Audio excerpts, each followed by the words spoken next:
Então, minha gente, há entre o Espiritismo e outros sistemas filosóficos essa diferença capital, que estes são todos obras de homens mais ou menos esclarecidos, ao passo que o Espiritismo não tem em Kardec, e numa pessoa só, o mérito de sua invenção ou de um só de seus princípios. O Espiritismo tem, sim, auxiliares de maior preponderância, ao lado dos quais somos simples átomos, escreveu Allan Kardec com humildade.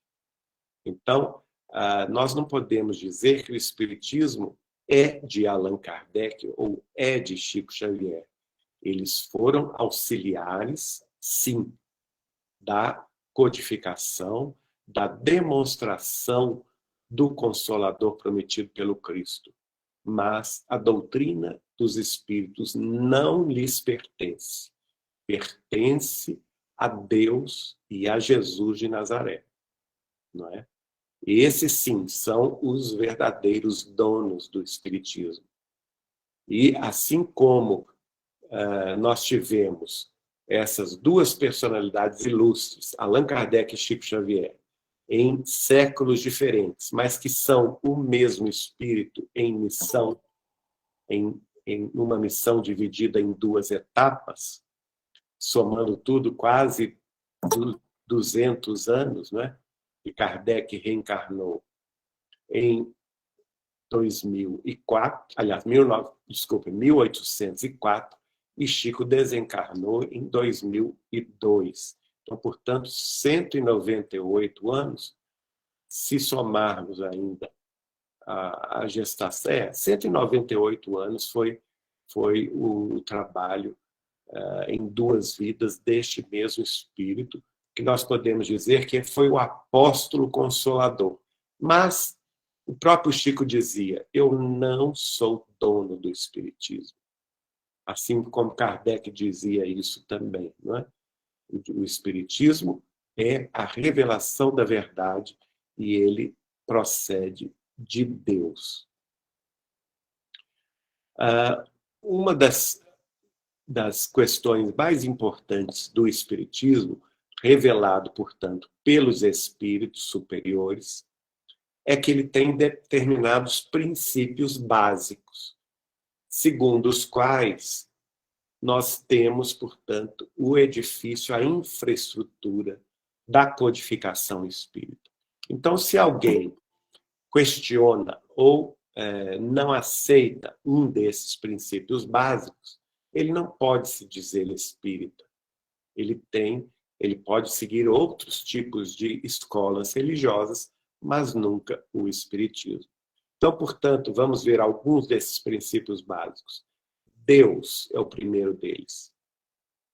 Causa primária de todas as coisas, a inteligência suprema do universo. Outro princípio básico, a existência da matéria, fluido cósmico universal, hausto divino do Criador, também criação divina. A existência do princípio espiritual, que é o princípio inteligente do universo, também criado por Deus, e todos os dois últimos, tanto a matéria quanto o espírito, estão sob uma lei geral de evolução. É outro princípio básico do espiritismo. A evolução dos seres criados por Deus. Então, temos aí. Essa evolução se dá como? Através da reencarnação. Então, todos os seres, todas as coisas, precisam assimilar matéria e desassimilar matéria para a própria evolução. Então, a reencarnação é outro princípio básico. Outro princípio básico, a existência de planos de vida espirituais, diferentes da crosta terrestre. Então, a vida na Terra não se circunscreve, por exemplo, à vida que nós conhecemos aqui na face da Terra. Existem planos espirituais inferiores à crosta terrestre, como, por exemplo, o abismo ou as trevas, como, por exemplo, as sombras, que abrigam os seres criminosos e infelizes, como também tem os planos imediatos à crosta, como os umbrais, e acima deles, os planos da ciência e das artes, os planos dos reais trabalhadores do Cristo, os planos crísticos, não é? Um total de 7 planos espirituais. Então, a existência de planos espirituais é outro princípio básico do Espiritismo. Agora, vamos pular a outro princípio básico, que é a pluralidade dos mundos habitados. Então, a Terra não é o único mundo criado por Deus e não é o único mundo habitado por seres inteligentes. Todos os corpos celestes têm a sua função, têm a sua destinação, abrigando humanidades distintas entre si, mas que estão dentro do mesmo processo evolutivo.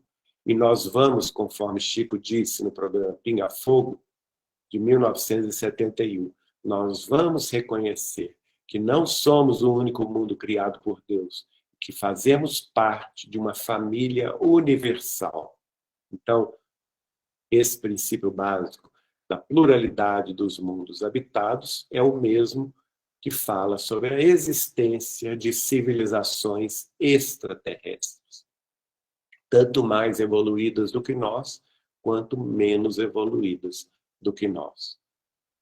Outro princípio básico, que é, inclusive, um dos principais, é a capacidade que os seres da criação divina têm de se comunicarem pelo pensamento.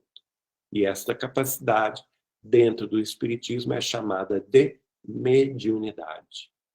Então, é um novo sentido dos espíritos humanos ou dos princípios inteligentes que já evoluíram o suficiente para ter o pensamento contínuo, para ter o livre-arbítrio de decidir sobre o próprio destino e, por consequência, ter a responsabilidade de colher a plantação da semente que pôs na terra, né? A lei de causa e efeito, ação e reação, segundo a qual, no dizer de Jesus, a cada um será dado segundo as próprias obras. Então, nós temos aí outro princípio básico do Espiritismo, a lei de justiça, segundo a qual a cada um será dado segundo as próprias obras. E a lei de amor e caridade, que é o objetivo máximo da nossa evolução. Como dizia Chico Xavier, a caridade é o amor em movimento. E nós todos devemos buscá-la como parte importantíssima de nossa redenção. O próprio Kardec definiu: fora da caridade não há salvação. Então, vamos aqui, já finalizando, pensar o seguinte: todos esses princípios básicos, né, do Espiritismo estão muito bem explanados, muito bem compreendidos, se nós nos dispusermos a estudar as obras básicas da codificação espírita. Eu prefiro, de minha parte, o estudo de forma continuada e sequencial desses livros.